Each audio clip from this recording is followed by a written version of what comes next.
The village of Hollow Creek was old. Ancient oaks lined its streets, their branches gnarled like skeletal fingers. Beyond the village lay whispering woods. The woods were dark, they were deep. Legends said no one who entered after sunset ever returned. The villagers whispered of voices that haunted the woods, disembodied whispers that wormed their way into your mind. They spoke of secrets. They whispered your deepest fears. The whispers drove you mad. Then they stole you away, lost forever in the shadows. Generations had passed the tale down. It was a warning. Stay away. The woods were hungry. They craved the living, and they always took what they desired. Emily had just arrived in Hollow Creek. She was young. She was curious. The stories of whispering woods intrigued her, but they didn't scare her. She didn't believe in legends. The villagers warned her. Don't go into the woods, they pleaded, especially not after dark. Their faces were filled with fear, their eyes held a deep-seated terror, but Emily dismissed their pleas. It's just an old wives' tale, she laughed. She refused to believe. She craved adventure. She yearned to explore the unknown. She was determined to see the woods for herself. She would prove the legend wrong. She would conquer her fear. It was just a forest, after all. What harm could it do?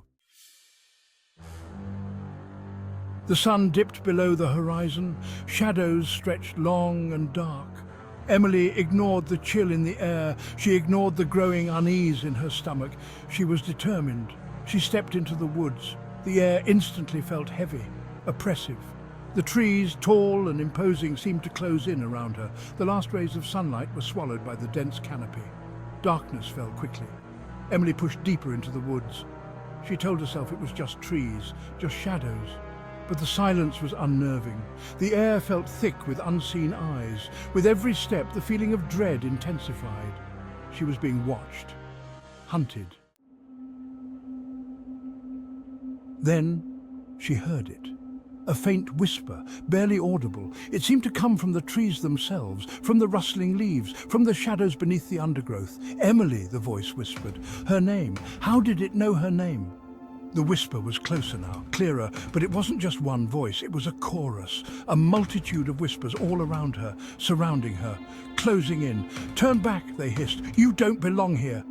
The whispers were filled with malice, with hunger. They were inside her head now, tearing at her sanity. Fear, cold and sharp, pierced her. She had to get out, now. Section 5, the abandoned cabin. She ran. Branches whipped at her face, thorns tore at her clothes, but she didn't stop. She couldn't stop. The whispers chased her, mocking her fear. Then she saw it, a light, faint and flickering through the trees. Hope surged through her, salvation. She stumbled towards it. She emerged into a small clearing. In the center stood a dilapidated cabin. The windows were dark. The door creaked open on rusted hinges. The light, she realized, was coming from inside. She hesitated. It could be a trap. But the whispers were getting louder, closer. She had no choice. She had to take her chances.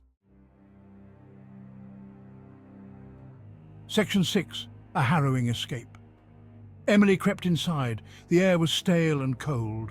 Cobwebs hung from every corner. Dust covered the furniture. The only light came from a dying fire in the hearth. It cast long, grotesque shadows that danced on the walls. Then she saw them, figures dark and indistinct, gathered around the fireplace. Their eyes glowed with an eerie light. They were watching her, waiting. The whispers reached a crescendo. They were all around her now, inside her head.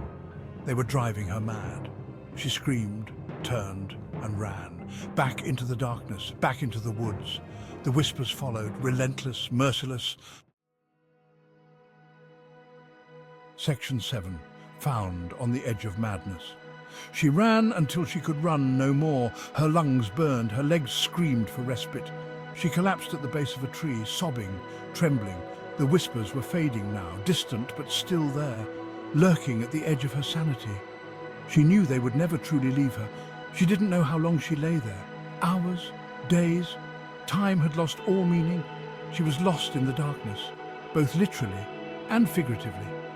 Then she heard voices, human voices, calling her name. She tried to call out, but her voice was gone. Only a dry rasp escaped her lips. She felt hands on her, lifting her, carrying her away from the darkness, away from the whispers, and then blessed darkness swallowed her whole.